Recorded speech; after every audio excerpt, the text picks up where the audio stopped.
Salam sejahtera. Seorang remaja lelaki dijumpai maut akibat lemas di tasik belakang rumahnya. Kejadian berlaku kira-kira jam 4 petang semalam di Bukit Bandaraya, Seksyen U11 Shah Alam.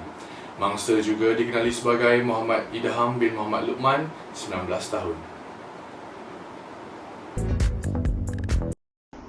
Pasukan polis di daerah Shah Alam menerima panggilan kecemasan kira-kira jam 4.15 petang dan menggerakkan 3 anggota.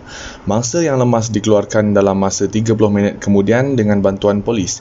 Terdapat juga sedikit ulasan yang dikeluarkan oleh Ketua Polis Shah Alam, Ahmad Jeffrey Ahmad Nordin dan saksi kejadian Muhammad Wafiq Muhammad Azlan. Okey, mayat tadi dijumpai lemas pada sekitar jam 4 suku tadi.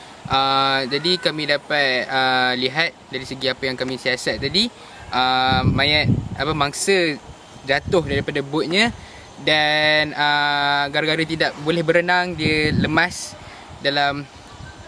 katanya dalam 5 minit sajalah dalam air.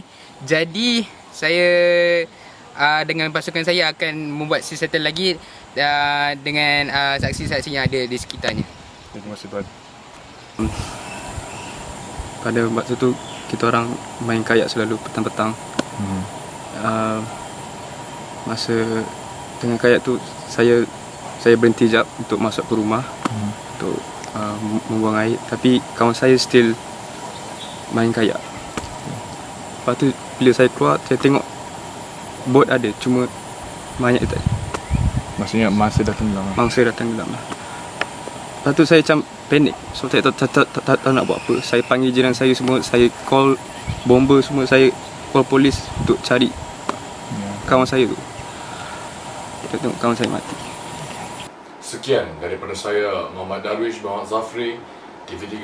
Assalamualaikum dan salam hormat.